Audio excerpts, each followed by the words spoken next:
anemias, los tipos de anemias que hay, características de algunos tipos de anemias. Ustedes van a ver el día de hoy que hay anemias que tienen síntomas que otros tipos de anemias no la tienen. Por ejemplo, hay anemias que tienen síntomas psiquiátricos, hay anemias que tienen síntomas como pica, que es la necesidad de comer algo que no es alimento. Entonces vamos a ir viendo algunas cositas relacionadas a anemia, ¿ya? Yo les voy a dar un concepto de lo que es anemia y ese mismo concepto va a entrar como pregunta a su segundo parcial. Dentro de las preguntas van a ver qué es anemia. Anemia es la disminución de hemoglobina, hematocrito y glóbulos rojos debajo de los valores normales. Hoy vamos a ver cuáles son esos valores normales, según la edad, género y nivel del mar. No es lo mismo valorar anemia en un adulto que en un niño, por eso estoy hablando de edad. No es lo mismo valorar anemia en un hombre que en una mujer, por eso hablo de género. Los hombres tienen los niveles más altos de hemoglobina, hematocrito y glóbulos rojos que las mujeres. Y no es lo mismo valorar anemia en una persona que vive en Santa Cruz, Beni, por ejemplo, Tarija, a una persona que vive en La Paz o Oruro, Potosí, porque ellos están en una altura a nivel del mar donde su cuerpo necesita más oxígeno.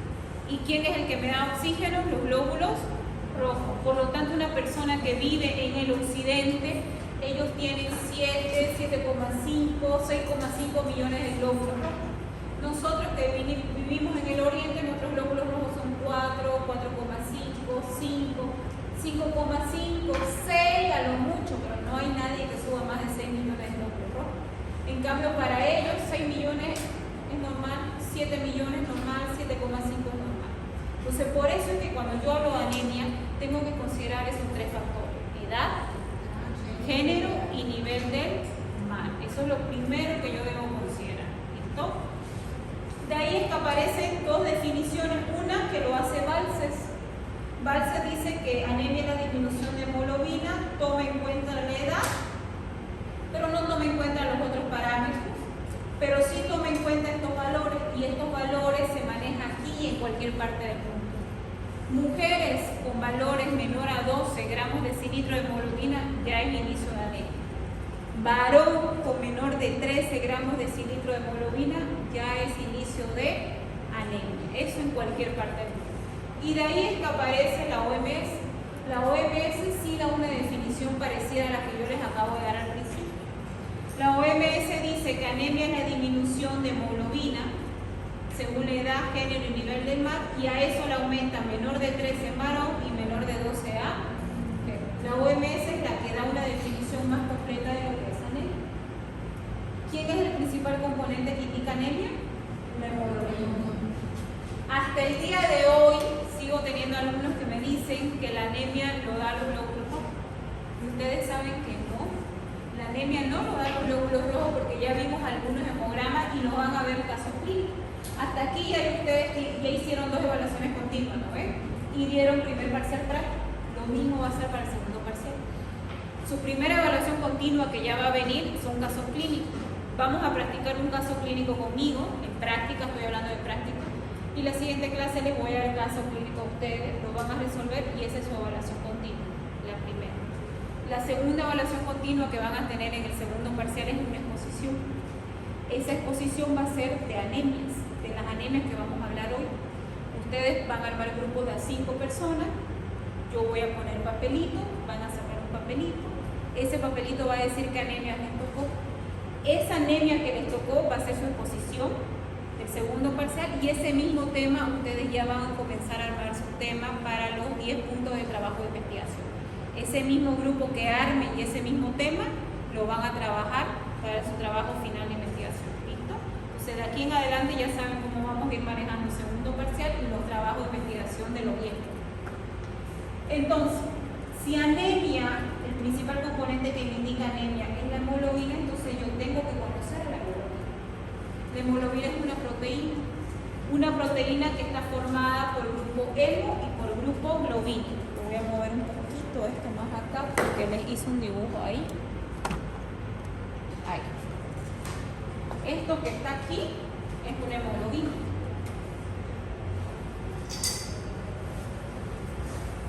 Esto es una hemoglobina.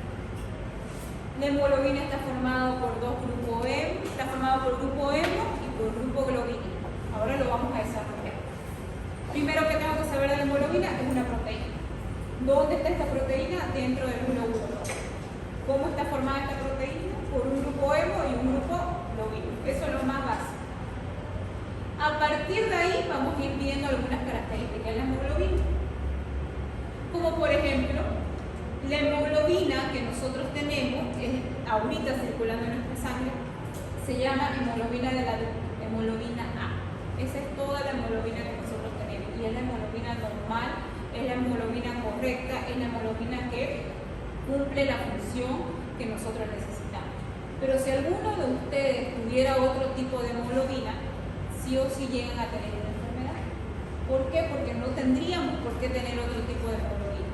Por ejemplo, otro tipo de hemoglobina sería la hemoglobina fetal, la hemoglobina S, que ahorita se los voy a mencionar. ¿Listo? Eso también quiero que se les quede claro.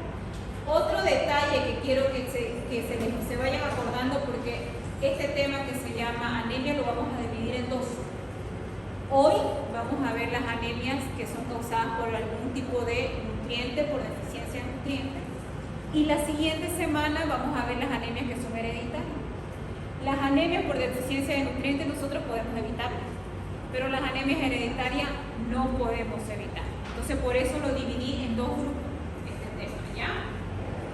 Existen en las anemias hereditarias, existen dos cromosomas que son afectados. Uno es el cromosoma 11 y el otro es el cromosoma 16. Acuérdense de estos dos cromosomas, porque cuando hablemos de las anemias hereditarias, yo los voy a tocar estos cromosomas. ¿Y cómo mi cuerpo comienza a formar una hemoglobina? Esas son en letra y acá yo se los dije. Comenzamos con los piroles o los anillos de pirol. Imagínense que cada anillo es un pirol. Esto es un pirol. Para que este pirol se forme, mi cuerpo necesita moléculas de coenzima A, dos moléculas y dos moléculas de coenzima, que son moléculas energéticas, que son moléculas formadoras de células. Estas dos moléculas son las que me permiten formar esto lo que yo llamo pirol. Automáticamente se forma un pirol y se van uniendo estos piroles para dar origen a 4 piroles. Así se va formando la molécula. Una vez se forman estos 4 piroles, dentro de ellos está la llamada protoporfirina 9. La protoporfirina 9 es como si fuera un imán. ¿Qué hace un imán? Atrae metales, ¿verdad? La protoporfirina 9, que es esta de acá se llama protoporfirina 9. Esta de acá y esta de acá. Es como un imán que atrae el hierro. Yo necesito de la protoporfirina 9 porque esta me va a traer moléculas de hierro. Muchos pacientes no tienen la protoporfirina 9. Y si no tienen protoporfirina 9 no atraen hierro. Y si no hay hierro hay anemia ferropénica. Entonces por eso hay que evaluar que mi hemoglobina esté completamente bien formada. Entonces fíjense, primero se formaban dos moléculas de succinil coenzima A, dos de glicina y se formaba un pirol. Se forman 4 piroles para darle forma a la hemoglobina. Y una vez se forman estos 4 piroles, comienza a formarse la protoporfirina 9. La protoporfirina 9 es como un imán.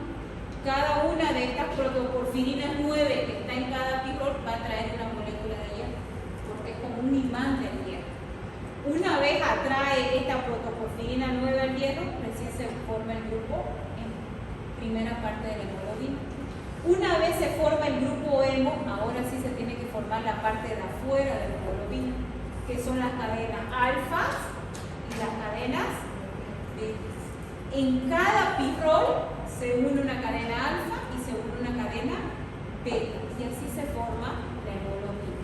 Esa hemoglobina, esta formación de hemoglobina, es la hemoglobina A. Esa hemoglobina A, abreviado A, quiere decir hemoglobina del adulto, es la hemoglobina que cada uno de nosotros tenemos, hemoglobina A. ¿Pueden haber otros tipos de hemoglobina? Sí pueden haber otro tipo de hemoglobina, pero no es normal. Lo normal es que nosotros tengamos hemoglobina A. Lo anormal es que yo tenga otro tipo de hemoglobina. Por ejemplo, ¿han escuchado de S está acá.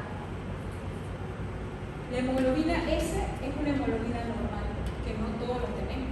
Solamente esta hemoglobina llamada S la tienen las personas que tienen anemia falciforme. ¿Han escuchado de la anemia falciforme? Es la anemia que deforma mis glóbulos rojos y los pone en forma de os o media. Acuérdense lo que yo siempre les repito en clase: los glóbulos rojos no tienen que cambiar de forma, tamaño, color y cantidad, porque mientras va cambiando tiene un nombre y mientras va cambiando produce enfermedades. Cuando los glóbulos rojos cambian de tamaño, ¿qué se llama? Anisocitosis. Cuando cambian de forma, poikilocitosis. Cuando los glóbulos rojos bajan muy bajo su valor normal, produce anemia. Y cuando sube muy alto de su valor normal, produce poliglobulina. Entonces ahí ustedes ya van conociendo. Bajo esas reglas que les digo, no pueden cambiar de color, cantidad, forma ni tamaño.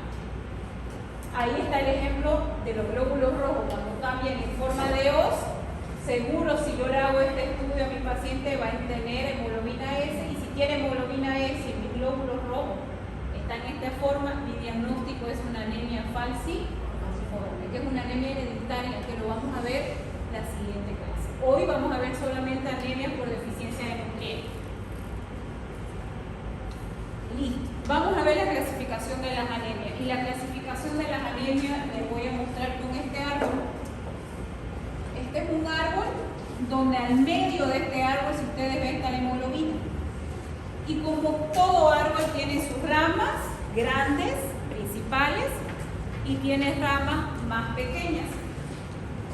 Fíjense, acá está la hemoglobina de mi árbol. Estas son las ramas más grandes. Y de estas ramas más grandes salen estas ramas más pequeñas. La primera rama más grande, una clasificación, es la concentración de hemoglobina. La otra rama más grande es la clasificación morfológica.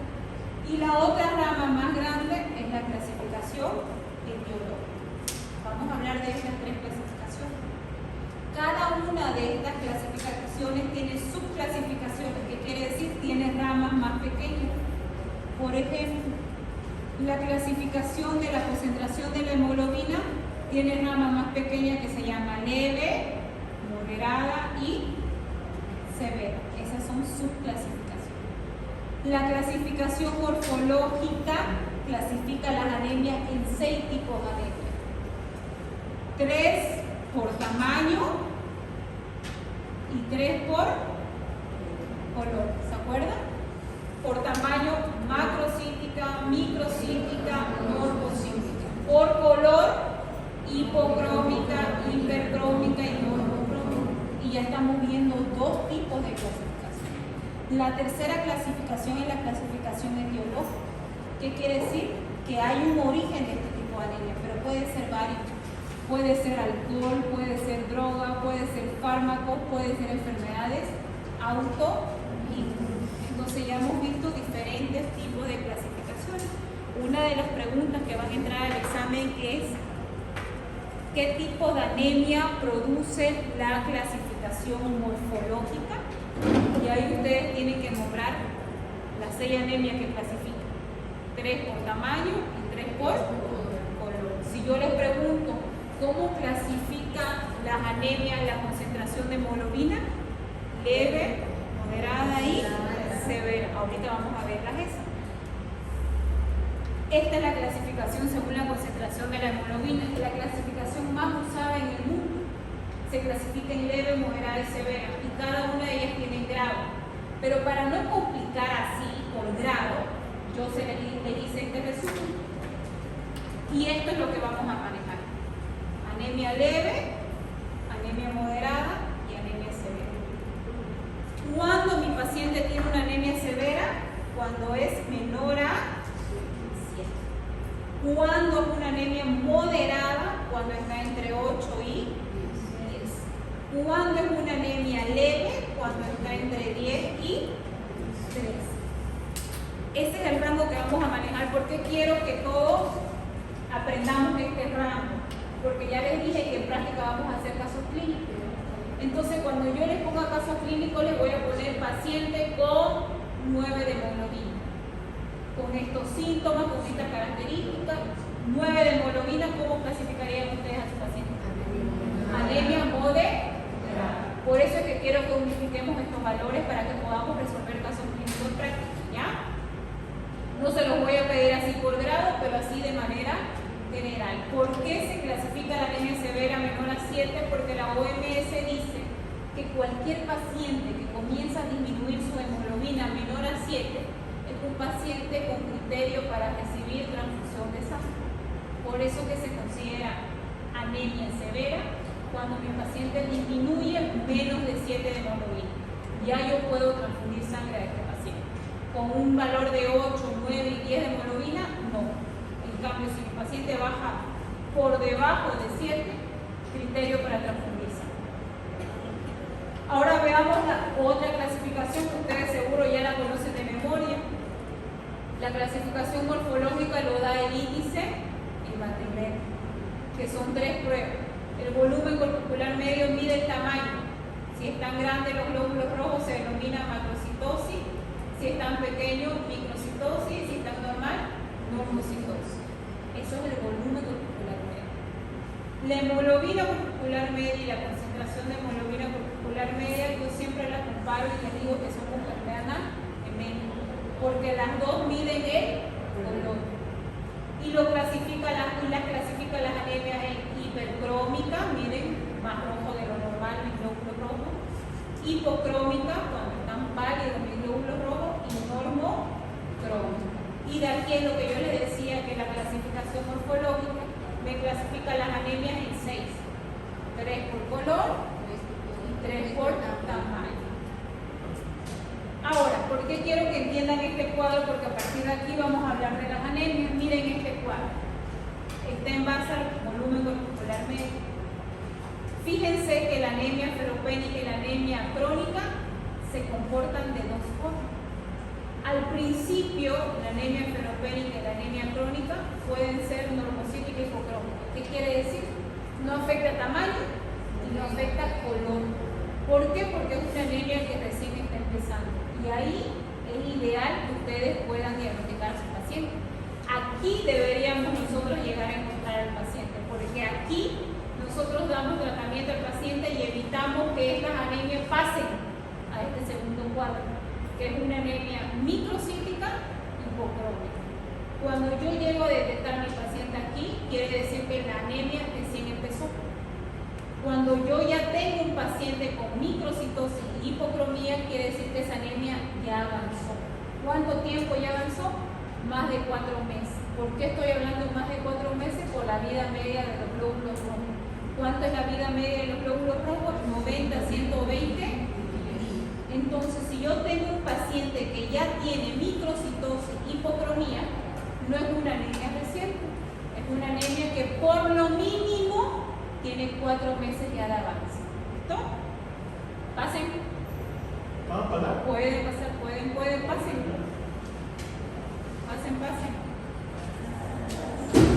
Entonces, ahora sí, vamos a empezar a hablar las 6 anemias más comunes en el mundo. Siempre me preguntan, doctora, ¿las 6 anemias que usted mostró en su diapositiva son las únicas anemias en todo el mundo?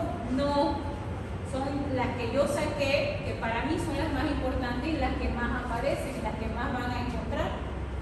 De estas 6, 3 vamos a ver hoy, que son deficiencias de nutrientes. Y las otras 3 son hereditarias, que yo las heredo. Entonces vamos a ver cómo las heredo, con qué cromosoma, cuáles son las características de ellas. Cada una de las anemias que nosotros hablemos tiene características particulares que no las tienen otras anemias, que son únicas. Y eso es lo que yo quiero que vamos viendo. Acuérdense que de todas estas 6 anemias, ustedes van a sacar su papelito y la anemia que le toque es la anemia que ustedes van a exponer y son los 3 puntos de evaluación diagnóstica. Y la anemia que le toque va a ser ese tema en el que ustedes van a armar su trabajo de investigación de 10 puntos. Eso lo van a hacer grupal. Obviamente de acá 2, 3 clases ya yo les voy diciendo, van a ir armando los temas, pero ya ya vayan escuchando cómo son estas anemias, porque algunas de ellas les van a tocar. Entonces comencemos con anemia ferropénica. La anemia ferropénica es la anemia por deficiencia de hierro. Es la anemia más común en el mundo. ¿Por qué es la anemia más común en el mundo? Porque el hierro está dentro de la hemoglobina y la hemoglobina está dentro del glóbulo rojo. Por lo tanto, cuando la hemoglobina baja en un paciente, baja el hierro. Por eso la anemia más común que nosotros vamos a encontrar es la anemia ferropénica. Baja la hemoglobina, baja el hierro. Esa es la anemia más común. También, ¿qué debo saber de la anemia ferropénica? ¿Toda la población tiene la misma probabilidad de contraer esta anemia? No. Existen poblaciones específicas que son más vulnerables a la anemia ferropénica, que son los niños que están en desarrollo y necesitan más cantidad de hierro, que son las mujeres en gestación, que le están desarrollando un bebé dentro de ellas, las mujeres que dan de lactar, las mujeres que tienen metrorragia, que son el periodo menstrual fuera, el sangrado fuera del periodo menstrual, los ancianos. ¿Por qué los ancianos? Porque ellos no consumen la cantidad de nutrientes necesarios, pero fuera de eso, porque no absorben bien los nutrientes. El hierro se absorbe en el intestino delgado. ¿En qué parte del intestino delgado? En el tubo negro. Por eso, los pacientes han escuchado de los pacientes con cirugías bariátricas. ¿Qué son estos pacientes con cirugías bariátricas? Son pacientes que le sacan una porción del estómago, ¿no ves? Reducen el estómago. Y dentro de esa porción, y hay diferentes tipos de cirugías bariátricas. Hay cirugías bariátricas, que es la manga gástrica, que solamente toca el estómago, pero hay la otra cirugía bariátrica que es el bypass, que toca estómago e intestino. ¿Todo el intestino lo toca? No, solamente toca el intestino delgado. Pacientes bariátricos que tienen la cirugía de bypass gástrico, toda su vida, pero toda su vida, son más propensos a tener anemia ferropénica, anemia por deficiencia de vitamina B12 y anemia por ácido fólico, porque el hierro, vitamina B12 y ácido fólico se absorben en el intestino y la mayoría de ellos se absorben en la primera porción del intestino, que es el duodeno, otro en el yeyuno y solo alguna pequeña cantidad en el hígado. Entonces, como estos pacientes tocan la parte del duodeno, son pacientes que también siempre van a tener, van a ser propensos a producir estos tipos de anemias que vamos a ver en la clase de hoy. ¿Y qué otra cosa tengo que tener en cuenta de la anemia ferropénica? Cuando yo hablo de la anemia ferropénica, hablo del hierro, ¿no ves? Y el hierro tiene dos cargas. Es un metal, que es el hierro, es un metal. Es un metal que tiene dos cargas. Tiene una carga más 2 que se llama hierro ferroso y tiene una carga más 3 que se llama hierro ferro. Pero doctora, ¿por qué interesa saber eso? Porque los alimentos que nosotros consumimos, hay alimentos que vienen como hierro ferroso y hay alimentos que vienen como hierro ferro. Nosotros absorbemos mejor aquellos alimentos que vienen como hierro ferroso y no absorbemos de la misma manera o absorbemos en menos cantidad de hierro cuando vienen alimentos como forma ferro. La carne, ¿cómo creen ustedes que viene? Como ferroso, lo absorbo más rápido, el hierro se absorbe más rápido en el organismo. Las verduras vienen como hierro ferro. Entonces imagínense un paciente vegano. ¿Qué pasa con los pacientes veganos? No comen carne roja. Y al no consumir carne roja no tienen la misma cantidad de hierro, porque ellos consumen verdura, pero su hierro es más lento en absorción porque viene como hierro férrico las verduras. En cambio la carne como hierro ferroso. Por eso es que dice, ¿qué parte de la vaca es la que tiene más hierro? Hígado. Por eso es que le dan hígado. ¿Y qué más? Sus abuelas, bisabuelas, madres, ¿qué les quieren dar cuando hay anemia ferropénica? Aparte del hígado, hay un órgano de la vaca también que no es rico, pero se lo dan. Ahorita lo escuché. La lengua. La lengua también. No sé qué tan cierto es, nunca he visto que midan la cantidad de hierro en esos alimentos, pero dice que el hígado sí. Hay estudios, hay artículos que miden la cantidad de hierro de la carne y la cantidad de hierro del hígado y tiene más cantidad de hierro el hígado, pero de la lengua nunca he escuchado, nunca he leído tampoco. Pero del hígado sí. ¿Qué más yo tengo que tener en cuenta cuando hablo de anemia ferropénica? ¿Qué debo consumir y qué no debo consumir mientras yo esté haciendo tratamiento de anemia ferropénica? ¿Cuánto tiempo dura mi tratamiento de anemia ferropénica? Mínimo 3 meses, ¿lo ves? Lo ideal sería 6 meses. ¿Pero por qué mínimo 3 meses o 4 meses? Por la vida media de los glóbulos rojos. Si yo hago tratamiento un mes no me sirve, porque mis glóbulos rojos duran 90 a 120 días y lo que yo quiero es nutrir a los nuevos glóbulos rojos que está formando mi médula ósea. Por lo tanto, que debo consumir hierro por lo menos 3 meses. Otra consideración que tengo que tener en cuenta, cuando yo estoy con anemia ferropénica y estoy con tratamiento de anemia ferropénica, yo no debo consumir otra cosa más que hierro. A veces nosotros en nuestra cabeza tenemos, si consumimos vitamina D, consumimos calcio, consumimos magnesio, consumimos zinc, junto con el hierro, si consumimos todo, va a ser mejor, ¿no? Pero no. Para la anemia ferropénica no es mejor. ¿Por qué? Imagínense que esto es un basurero. O no sé qué más puedo imaginar. Imagínense ese basurero. Ahí tiene que entrar el hierro. Imagínense que ese es su intestino delgado y que la boca de esto es el enterocito.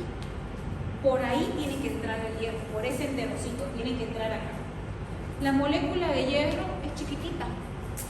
En cambio, las moléculas de zinc, calcio, vitamina D, vitamina B son moléculas grandes. Entonces ellas son más fuertes. Y todas tienen que entrar por acá, por el enterocito, porque acuérdense, todas son absorbidas en el intestino delgado. Entonces todas tienen que entrar acá. Como estas son más grandes, lo empujan al hierro y lo mandan por allá. Y ellas entran, ellas compiten, todas ellas compiten para entrar. Pero ¿cómo compiten si el hierro es pequeño? Es una molécula pequeña. Entonces siempre estas moléculas le van a ganar al hierro y no lo van a dejar absorber. Porque ellas van a entrar, ellas van a entrar, ellas van a entrar y lo van a dejar a un lado el hierro. Entonces, por más que yo consuma hierro, si estoy consumiendo otro tipo de vitaminas, mi hierro no se va a absorber. Entonces, mientras yo esté con un tratamiento de anemia ferropénica, solamente tengo que consumir hierro, nada más. Otra cosa que puedo consumir para ayudar que este hierro absorba y entre más rápido, es la única cosa que puedo consumir, es vitamina C. La vitamina C me ayuda a que ese hierro sea absorbido más rápido. Es lo único que puedo consumir paralelamente al hierro. Pero si alguien ha hecho tratamiento con hierro, el hierro deja la boca seca, el hierro deja como un sabor amargo, por eso de ahí el nombre de hierro, como si tuviera fierro comiendo, produce acidez, produce estreñimiento. Entonces el tratamiento con hierro es muy feo. Entonces a veces los pacientes no quieren saber de consumir vitamina C también paralelo a eso.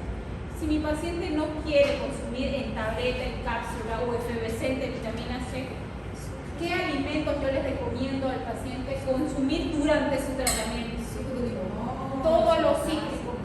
Una limonada que no le ponga azúcar, un jugo de naranja, mandarina, grape, que se tome su vaso con su tableta de hierro. ¿Para qué? Para que su absorción sea más rápida. ¿Listo? Ahora, ¿qué no debo consumir aparte de las otras vitaminas? Leche inhibe la absorción del hierro, alcohol inhibe la absorción del hierro, café inhibe la absorción del hierro, chocolate inhibe la absorción del hierro. Durante mi tratamiento no debo consumir nada de eso porque inhibe su absorción.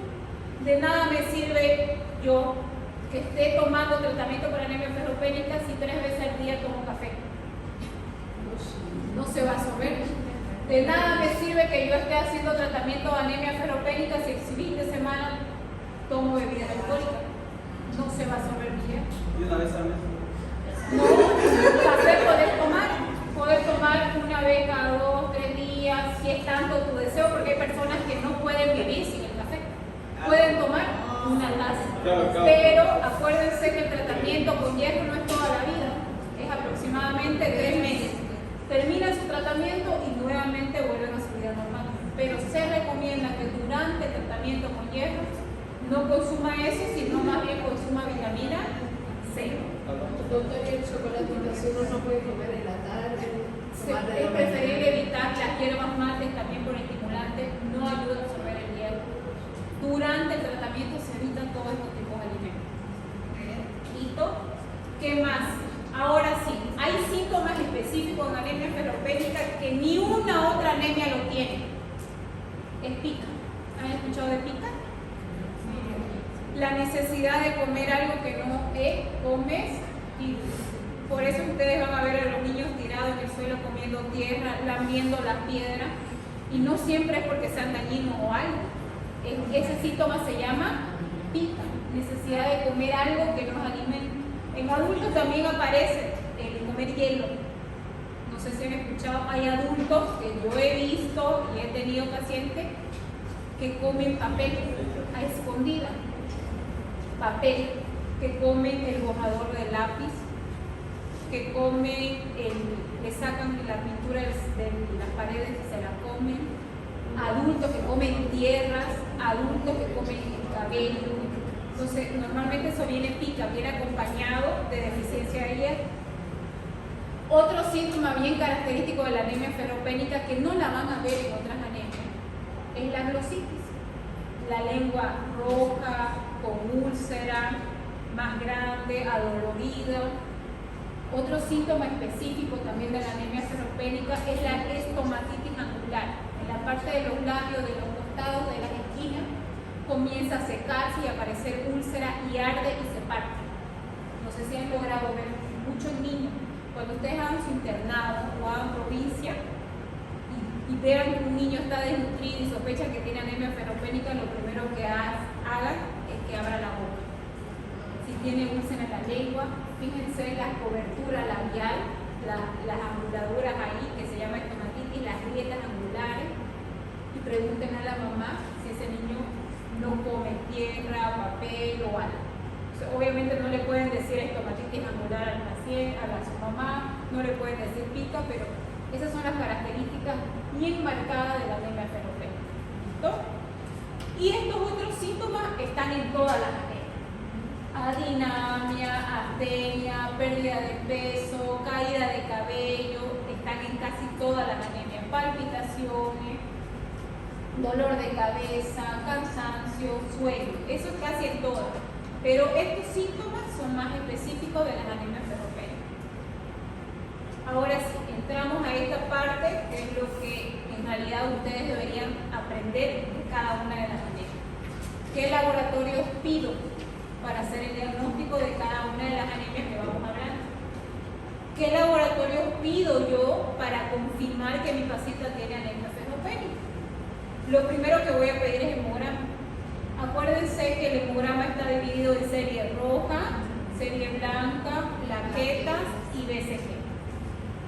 Cuando yo estoy frente a una anemia ferropénica, lo único que se va a alterar en el paciente es la serie roja. Los glóbulos blancos van a estar normal, las plaquetas van a estar normal, la BCG va a estar normal. Lo único que va a comenzar a disminuir es la serie roja. Y cuando yo hablo de serie roja, hablo de glóbulo rojo, hematocrito, hemoglobina y el índice hematocrítico. Eso es lo que se va a afectar. Ahora, no siempre la anemia ferropénica viene acompañada de disminución del glóbulo rojo y hematocrito. No siempre. Cuando la anemia ferropénica está empezando, lo primero que va a disminuirla es la hemoglobina. Si esa anemia avanza, va a atacar al glóbulo rojo y va a atacar al hematocrito.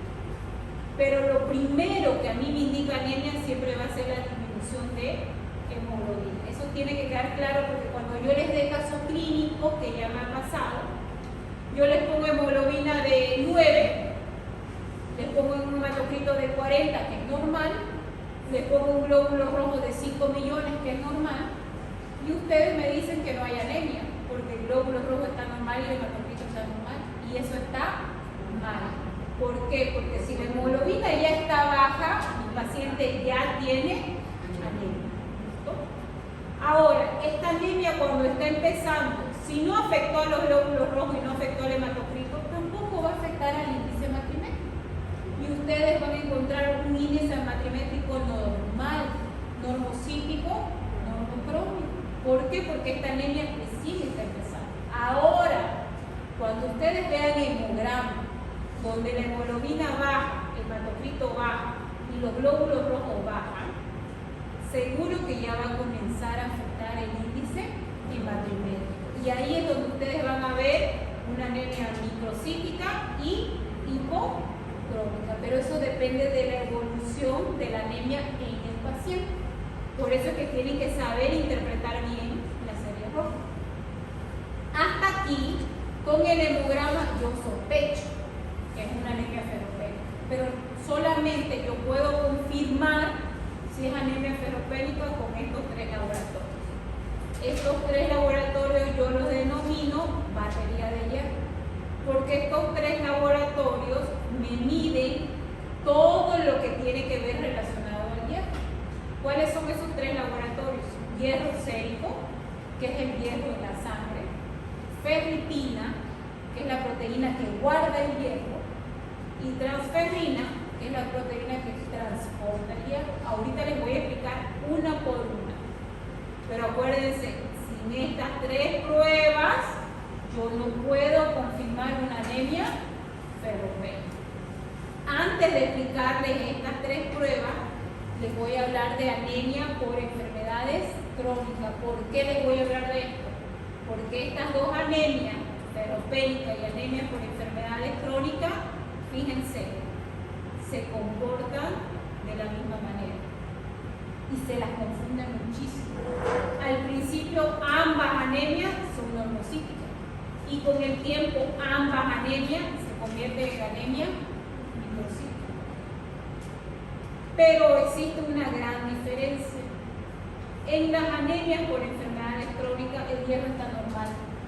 O sea que cuando yo le hago estas pruebas a mi paciente, el hierro está normal.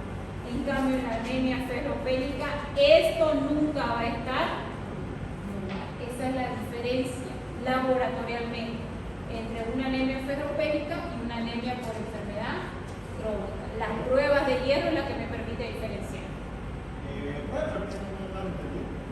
Esta parte de la diferencia, claro. Las anemias ferropénicas siempre tienen alteradas las pruebas llamadas batería de hierro. ¿Cuáles son esas? Hierro sérico, ferritina y transferrina.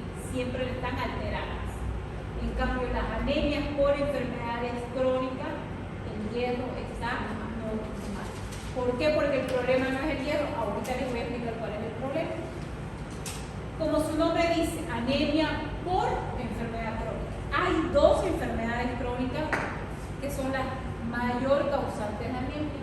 Esas son la hipertensión arterial y la diabetes mellitus. ¿Qué órgano afectan estas 2 enfermedades como común denominador? Riñón. Eso se llama nefropatía. Ambas producen nefropatía. ¿Y cuál es la función del riñón para nosotros en hematología? ¿Qué produce el riñón? Una hormona llamada eritropoyetina. ¿Qué hace la eritropoyetina? Estimula la médula ósea para producir eritrocitos. Entonces imagínense este caso. Tengo un paciente diabético de más de 10 años, 15, 20 años que está produciendo daño renal. Porque una de las complicaciones de la diabetes mellitus es la nefropatía diabética. Entonces mi paciente que ya tiene 15 años con diabetes mellitus y tiene una nefropatía, no produce glóbulos rojos. Y si no produce glóbulos rojos, adentro del glóbulo rojo está la hemoglobina. Y si no hay hemoglobina, hay anemia. Entonces, no tiene nada que ver con hierro, no es esta enfermedad, sino que tiene que ver con la producción de glóbulos rojos. Ahora miremos otro ejemplo. Tengo un paciente hipertenso. Consume sal, no hace ejercicio, bebe bebidas alcohólicas, no toma su medicamento antihipertensivo, todo el tiempo está con la presión alta. Un paciente que está todo el tiempo con la presión alta va a producir una nefropatía porque el riñón controla la presión arterial, ¿no ves? Sistema renina-angiotensina 2. Entonces, si este paciente que tiene hipertensión arterial no controlada produce daño renal. No va a producir eritropoyetina. Si no produce eritropoyetina, no va a haber eritrocito. Si no hay eritrocito, no hay hemoglobina. Y si no hay hemoglobina, hay. Por lo tanto, estas dos enfermedades que son llamadas enfermedades crónicas, ¿por qué son llamadas crónicas? Porque las tengo por muchos años, me va a llegar a producir anemia. Pero no es problema por hierro, sino el problema es por su producción de glóbulos rojos. Por eso es la diferencia en anemia por enfermedades crónicas con anemia ferropénica. ¿Listo? Por eso es que acá con rojo les puse. Es muy importante aclarar que en la anemia por enfermedad crónica no hay carencia de hierro. El problema no es el hierro. En cambio, en las anemias por deficiencia de hierro, el problema es el hierro. El hemograma de las anemias por enfermedades crónicas es lo mismo que la anemia por deficiencia de hierro. Solamente afecta la serie roja, los glóbulos blancos normal, las plaquetas normal, la BCG normal. Esta anemia por enfermedad crónica también puede ser que solo afecte la hemoglobina y el hematocrito y el glóbulo rojo esté normal. También esta anemia al principio comienza a ser una anemia normocítica, normocrómica. Si yo la dejo avanzar y no trato a tiempo, se convierte en una anemia hipocrómica microcítica. Por eso es que se parecen mucho. Pero cuando yo le hago las pruebas de hierro, si esta anemia es por enfermedad crónica, las pruebas de hierro van a estar normal. En cambio, en la anemia por deficiencia de hierro van a estar disminuidas. Ahora lo vamos a ver. Estas son las pruebas que me ayudan a diferenciar entre una anemia ferropénica y una anemia por deficiencia por enfermedades crónicas. ¿Qué es el hierro sérico? El hierro sérico es el hierro que está circulando en sangre.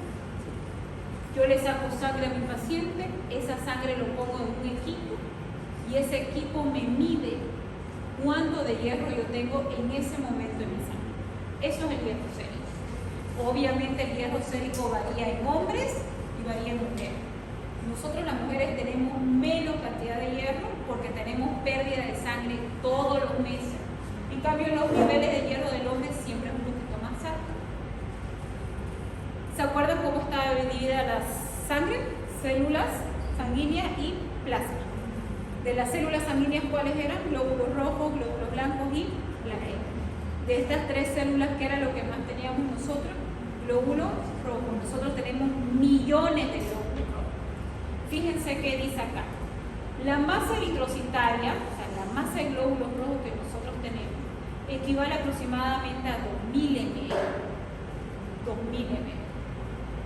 Y nosotros tenemos circulando en sangre 5 litros.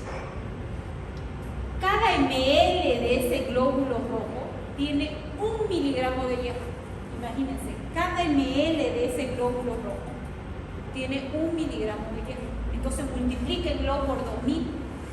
Imagínense la cantidad de hierro que yo tengo. ¿Cuánto yo necesito de hierro diariamente para mantener en equilibrio mi cuerpo y no llegar a tener una anemia ferropénica? Yo necesito 2 miligramos, nada más. O sea que hierro yo siempre tengo, siempre voy a tener. Y cuando mi cuerpo no está necesitando ese hierro, ¿qué es lo que hace mi cuerpo? Imagínense que esta aula está llena y que cada uno de ustedes es una molécula de hierro. Yo ya no necesito más hierro, lo que voy a hacer es guardarlo. Voy a abrir una puerta y lo voy a guardar mi hierro, lo voy a guardar, lo voy a guardar. ¿Quién guarda ese hierro? Esta proteína, llamada ferritina. La ferritina es una proteína que está parada en la puerta y está mirando que todas las sillas estén ocupadas.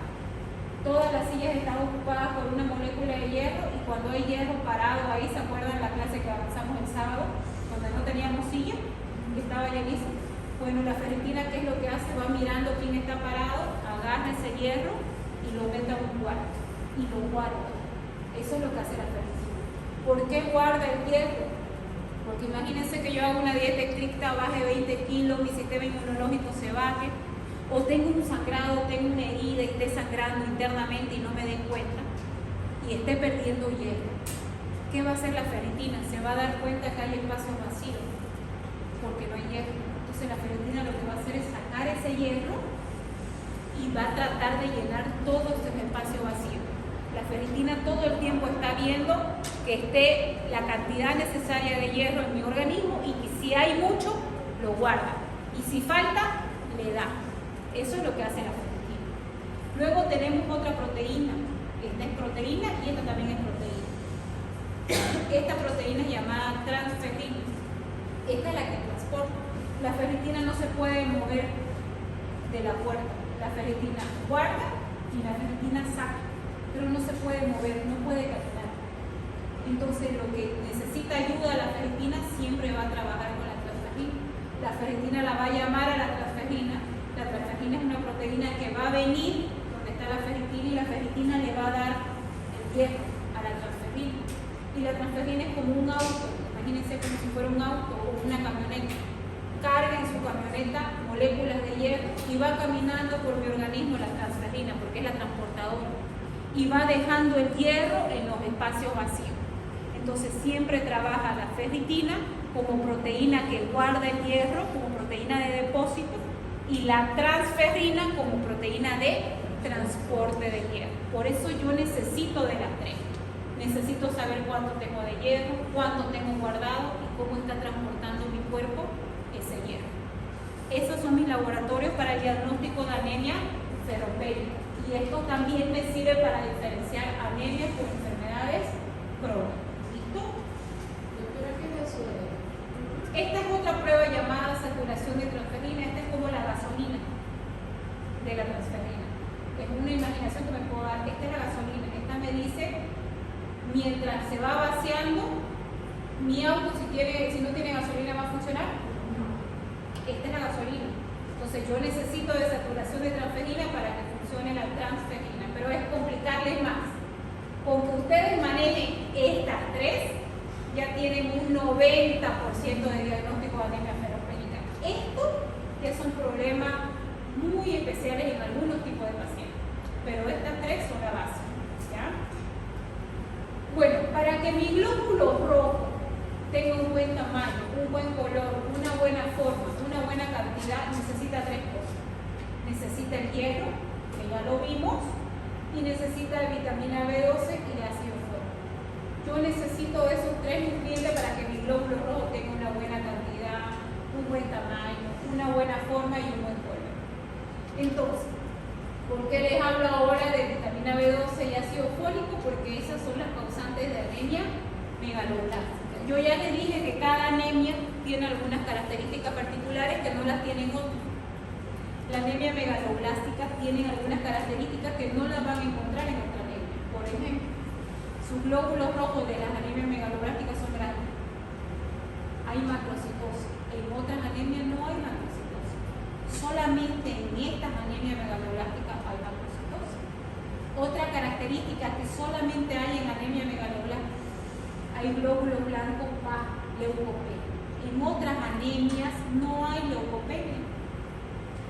Otra característica que hay en las anemias megaloblásticas, las plaquetas bajas, hay trombocitopenia. En otras anemias las plaquetas están normales. ¿Se acuerdan en anemia fenopénica? Lo único que está afectado es la serie roja.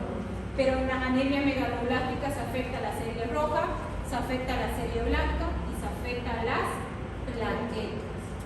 Otra característica de las anemias megaloblásticas, los neutrófilos comienzan a deformarse. Comienzan a haber neutrófilos hipersegmentados. Todas estas características laboratoriales, yo las encuentro en anemia megaloblástica. Ahora, ¿cuáles son las anemias megaloblásticas? Son dos. Anemia por deficiencia de vitamina B12 y anemia por deficiencia de ácido fólico. Y ahí ustedes me van a decir, pero doctora, en su diapositiva usted puso, yo me acuerdo en clase teórica, que en su diapositiva decía 3 tipos de anemia megaloblástica. Anemia por deficiencia de vitamina B12 y anemia por deficiencia de ácido fólico. ¿Por qué usted dice que solamente son 2? Algunas literaturas, la pongo aquí porque algunas literaturas la ponen a la anemia perniciosa como anemia megaloblástica. y otras literaturas no la toman en cuenta como anemia megalobláctica. Ahora, según su criterio, ustedes, cada uno se va a responder. Yo les voy a explicar qué es la anemia megalobláctica, qué es la anemia perniciosa, y ustedes dicen, para su criterio de cada uno, en qué tipo de anemia, si es o no es megalobláctica. La anemia perniciosa es una anemia autoinmune. ¿Qué es el proceso autoinmune? Es un proceso que destruye mis propias células de mi propio organismo. Esta anemia perniciosa es una anemia autoinmune donde hay formaciones de autoanticuerpos que destruyen al factor intrínseco. ¿Qué es el factor intrínseco? Es una proteína que me ayuda a absorber la vitamina B12. Sin el factor intrínseco yo no absorbo vitamina B12. Entonces la anemia perniciosa es una anemia que destruye el factor intrínseco. Como no hay factor intrínseco, no se absorbe vitamina B12. Si no se absorbe vitamina B12, mi paciente tiene deficiencia de vitamina B12. Por eso es que algunas literaturas la ponen como anemia megalobláctica. ¿Y por qué otras literaturas la sacan? Porque es una anemia autoinmune, pero que termina teniendo deficiencia de vitamina B12. El diagnóstico es diferente. En esta yo tengo que hacer pruebas autoinmunes y en esta las pruebas autoinmunes van a estar normales.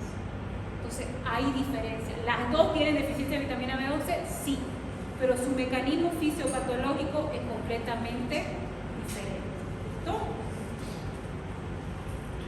Tengo unos 10 minutos más, voy a avanzar un poquito más porque quiero entregar esos exámenes. Vamos a hablar solo de la vitamina B12 y la siguiente clase vamos a continuar con la otra. La anemia por deficiencia de vitamina B12 es una anemia muy particular porque es la única anemia que tiene problemas psiquiátricos. Ninguna de las otras anemias tienen problemas psiquiátricos.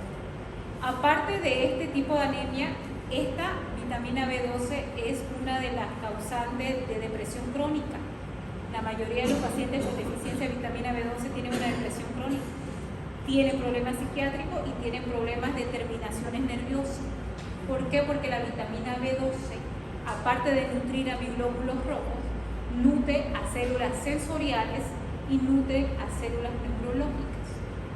Entonces, si yo no tengo, o tengo más bien deficiencia de vitamina B12, la mayoría de estos pacientes, entre sus síntomas que tienen, son alteraciones neurológicas, depresiones crónicas, calambres que nosotros le decimos, hormigueos en las extremidades, son síntomas que otros tipos de anemia no lo tienen. Es bien característico la anemia por deficiencia de vitamina B12. Otra característica de las anemias por deficiencia de vitamina B12, yo tengo que saber diferenciar dónde encuentro vitamina B12. ¿En todos mis alimentos encuentro vitamina B12? No encuentro en todos mis alimentos vitamina B12. Otro tipo puedo encontrar en frutos secos, en mariscos, en huevos, en lácteos, puedo encontrar vitamina B12. Ahora, otra característica en relación a las verduras. Fíjense, esto sí es importante, por eso a veces los veganos dicen, yo soy vegetariano, pero no tengo problema de anemia. ¿Por qué se agarran de ahí? Porque la vitamina B12 no se destruye con la cocción. Yo puedo cocer mis alimentos, pero mis alimentos siguen ricos en vitamina B12. En cambio, el ácido fólico, hay alimentos que tienen ácido fólico, pero lo pierden, se inhabilita el ácido fólico al cocerlo. En cambio, los alimentos ricos en vitamina B12 yo no los pierdo al cocer, pero sí los encuentro en marisco, los encuentro en pescado, y los pacientes veganos, cuando son bien estrictos, no comen nada que tiene que ver con derivados de la carne. Otra característica muy importante de la vitamina B12, ¿se acuerdan? Yo tengo almacenado hierro por mucho tiempo. Yo puedo almacenar hierro hasta 6 meses. Y mi ferritina me va a dar hierro, me va a dar hierro, me va a dar hierro. Yo puedo almacenar vitamina B12 hasta 2 años. Hasta 2 años. El promedio de almacenamiento de vitamina B12 en mi cuerpo es 1 año, pero lo puedo almacenar hasta 2 años. O sea que yo, para que tenga deficiencia de vitamina B12, quiere decir que vengo perdiendo vitamina B12 o no estoy absorbiendo vitamina B12 más de 1 año. Esta anemia no aparece en 3 meses como la anemia ferropénica, No aparece en 6 meses, aparece cuando ya yo vengo con problemas de vitamina B12 más de un año, porque mi cuerpo reserva vitamina B12 entre 1 año y 2 años. Esa es otra característica de la vitamina B12. Ahí está. Ahora, para terminar, ¿qué laboratorios pido yo para saber si tengo anemia por déficit de vitamina B12? Lo primero que voy a pedir es hemograma, porque acuérdense que la anemia por deficiencia de vitamina B12 es una anemia megaloblástica. ¿Qué les dije al principio? Las anemias megaloblásticas vienen con leucopenia, trombocitopenia, neutrófilos hipercementados, macrocitosis, glóbulos rojos grandes. Entonces lo primero que yo tengo que pedir es hemograma. ¿Qué voy a ver en el hemograma? Lo primero que voy a ver afectado es la serie roja. La hemoglobina va a bajar, el hematocrito va a bajar, los glóbulos rojos van a bajar. Esta anemia es un poco más agresiva que la anemia ferropénica. La anemia ferropénica yo voy a ver que los glóbulos rojos y el hematocrito estén normal y la hemoglobina baja, pero aquí todo baja. La mayoría de las situaciones todo baja. Baja hematocrito, baja hemoglobina, baja glóbulos rojos. ¿Qué más voy a ver en el hemograma? Voy a ver leucopenia y trombocitopenia, sobre todo cuando la anemia está pasando un cuadro grave. ¿Qué más voy a ver en el hemograma? Cuando yo haga frotis sanguíneo, voy a ver los glóbulos rojos grandes, macrocitosis. Cuando vea el índice matrimétrico, el volumen corpuscular medio va a estar 120, 130 centilitros, va a estar aumentado su valor normal. ¿Qué más voy a ver en el hemograma? Neutrófilos hipercementados. Por lo tanto, esta anemia es una anemia macrocítica normocrónica. No afecta el color, pero sí el tamaño. Cuando la anemia avanza mucho y es una anemia grave, puede afectar el color, se hace un color más pálido, pero es con el tiempo. Normalmente yo la encuentro así, macrocítica, ahora, hasta aquí yo sospecho que es una anemia por deficiencia de vitamina B12, pero necesito pruebas de laboratorio que me confirmen que es una anemia por déficit de vitamina B12. Lo primero que voy a pedir, por supuesto, es vitamina B12 en sangre. Pero acuérdense, si está baja, también puede ser una perniciosa. Entonces, hay laboratorios que a mí me va direccionando que es una anemia por déficit de vitamina B12 y no es una anemia perniciosa. ¿Cuáles son ellos? Vamos a ir viendo. Primero la vitamina B12 en sangre. Luego, bilirrubina indirecta y LDH, lactato de hidrogenasa. ¿Qué tiene que ver la bilirrubina indirecta y la LDH? ¿Será que un glóbulo rojo grande va a vivir 90, 120 días igual que un glóbulo rojo normal? No, se va a morir más rápido, ¿no ves? Se va a destruir más rápido. Y cuando se destruye más rápido, la LDH aumenta. ¿Por qué la LDH aumenta? Porque es una prueba de laboratorio que marca cuando hay destrucción celular. Cualquier parte de mi cuerpo que se destruye, esta aumenta. Les doy un ejemplo.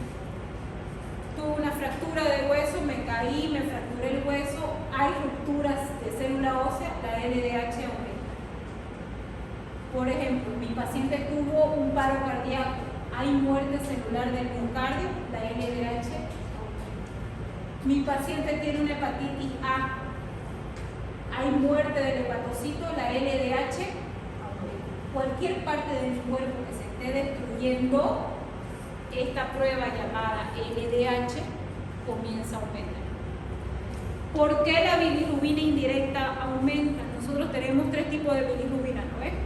Bilirrubina total, bilirrubina directa y bilirrubina indirecta. La bilirrubina total es la suma de las dos bilirrubinas. Bilirrubina indirecta y bilirrubina directa. La bilirrubina directa está solamente en el hígado y en los conductos del hígado. Y la bilirrubina indirecta solo está en los glóbulos rojos. Como estos glóbulos rojos están muriendo porque están muy grandes, la bilirrubina indirecta aumenta. Eso lo van a ver solo acá. No lo van a ver en anemia ferropénica. Otro laboratorio que se altera en anemia por déficit de vitamina B12. Acá solo le estoy poniendo esto para que ustedes puedan diferenciar. Como es anemia, le voy a pedir hierro a mi paciente para ver si no tiene anemia ferropénica. Pero cuando ustedes le pidan hierro, el hierro va a estar normal, porque el problema no es el hierro, el problema es la vitamina B. Vamos a hacer la prueba de Shinny, que es una prueba que hace muchos años se hacía y ahora no se hace. Les voy a explicar ahorita por qué ya no la hacemos.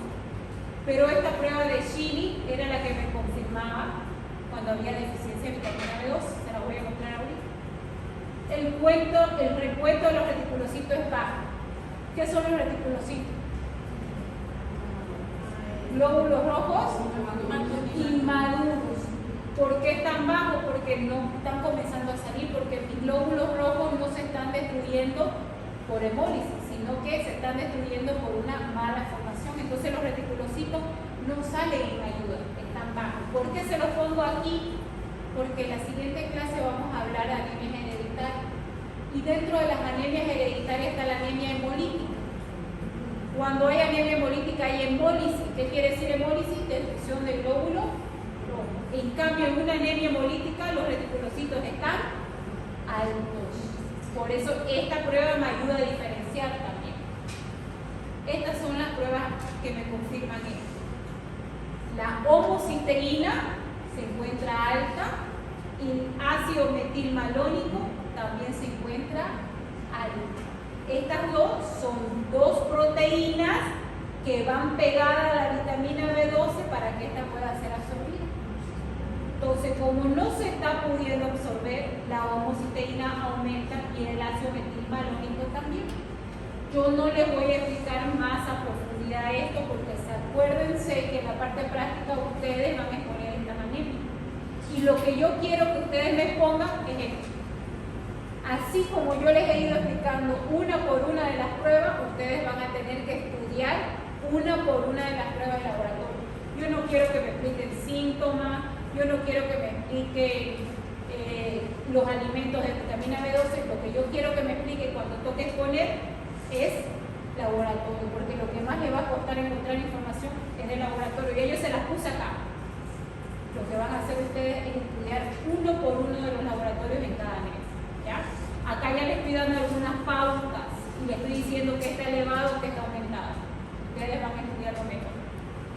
Obviamente yo lo voy a reforzar. Eso hasta aquí. Yo después vamos a hablar de los laboratorios en práctica. Solamente les estoy mostrando acá teoría. ¿Listo? ¿Alguna pregunta hasta aquí?